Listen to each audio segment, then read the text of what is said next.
नमस्कार दर्शकों, मैं आकांक्षा शर्मा स्वागत करती हूं आप सभी का प्रातः दर्पण में। दर्शकों, आज हमारे साथ स्टूडियो में दिमाग हॉस्पिटल के MBBS MD डॉक्टर इरिशमीत सिंह मौजूद हैं। इरिशमीत जी, आप हमारे स्टूडियो में आए, आपका बहुत बहुत स्वागत है। सबसे पहला सवाल इरिशमीत जी हमारा आपसे ये है कि मानसिक रोग क्या है, ये किस प्रकार के होते हैं? मानसिक रोग हमारे केवल एक दिमाग की एक सोच है जी। ये आजकल कई प्रकार के पाए जाते हैं, जैसे कि मेनिया, डिप्रेशन, स्किज़ोफ्रेनिया आदि। अच्छा, ये आजकल की जो युवा पीढ़ी है इरिशमीत जी, उसमें डिप्रेशन की बीमारी बहुत एक गंभीर रूप ले चुकी है, तो इसका सबसे मेन कारण क्या है? देखिए, इसका मेन रीज़न है एक हमारे ऊपर जो प्रेशर है बच्चों के ऊपर आजकल जी। घर वालों की तरफ से पढ़ाई का प्रेशर जी।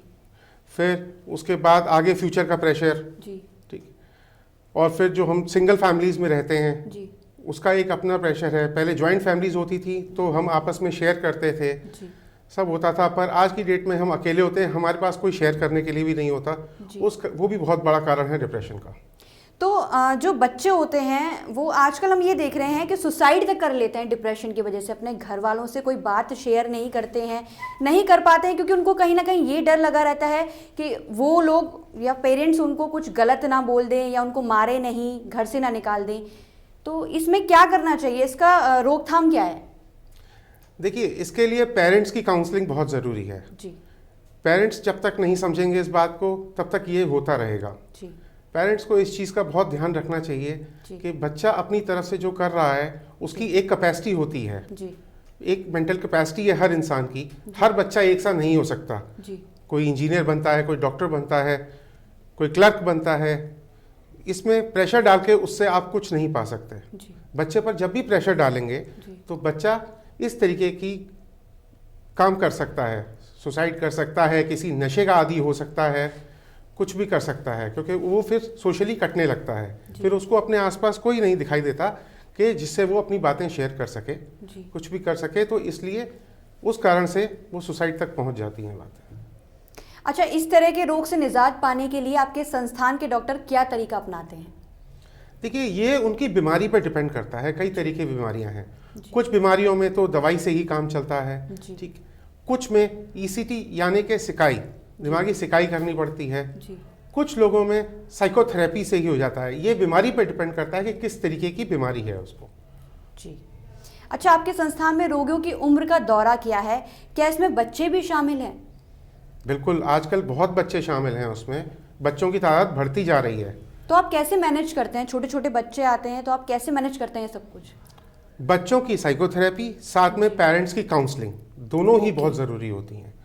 जब तक पेरेंट्स नहीं समझेंगे इस बात को तब तक बच्चे के साथ आप कुछ भी कर लें, कोई इलाज कर लें, आप कोई हल नहीं निकाल सकते हैं उसकी परेशानी का। जी।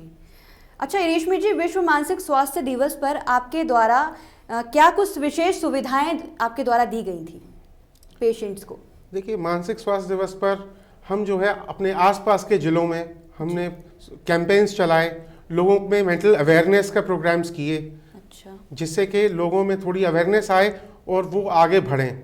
वो इसको एक सोशल स्टिग्मा समझते हैं, लोग इलाज के लिए आगे नहीं बढ़ते हैं। लोग घबराते हैं कि लोग हमें पागल कहेंगे, पर उस चीज़ से डरने से कुछ नहीं होगा, उन्हें आगे बढ़ना पड़ेगा। यही हम उन्हें समझाने की कोशिश करते हैं। अच्छा, कोरोना काल में पूरा देश अभी तक लड़ रहा है कोरोना काल से, और लॉकडाउन में जो स्थिति बनी थी उसमें लोगों की एक वक्त की रोटी के लिए भी लोग तरस रहे थे। उस समय आपने रोगियों को कैसे हैंडल किया और क्या कुछ कठिनाइयां और चुनौतियों का आपने सामना करा? देखिए, लॉकडाउन के दौरान बहुत सारी कठिनाइयों का सामना करना पड़ा। लॉकडाउन में जिन मरीजों की पुरानी दवाएं चल रही थी, उनकी दवाएं बंद होने के कारण उनमें बीमारियां लौटने लगीं। लोगों के यहाँ तक रोजगार चले गए, लोग घरों में रह गए, उससे लोगों की मानसिक स्थिति और बिगड़ती गई और घरों में लड़ाई झगड़े तनाव बढ़ने लगे उस कारण से।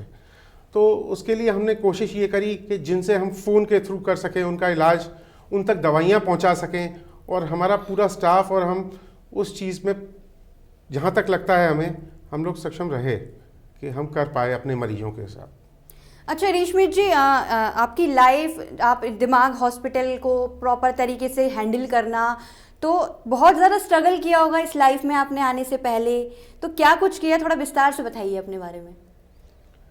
देखिए, यहाँ पर आने से पहले जी मैं दिल्ली में था, जी ठीक है। मैंने अपनी पढ़ाई ख़त्म करके दिल्ली में ही मैं थोड़ा टाइम जॉब किया वहाँ पर। अच्छा फिर मैंने सोचा कि क्यों ना अपने शहर के लिए कुछ किया जाए। जी फिर मैं लौट के यहाँ आया। जी यहाँ आकर फिर अपने पहले मैंने सैटेलाइट क्लिनिक स्टार्ट किए।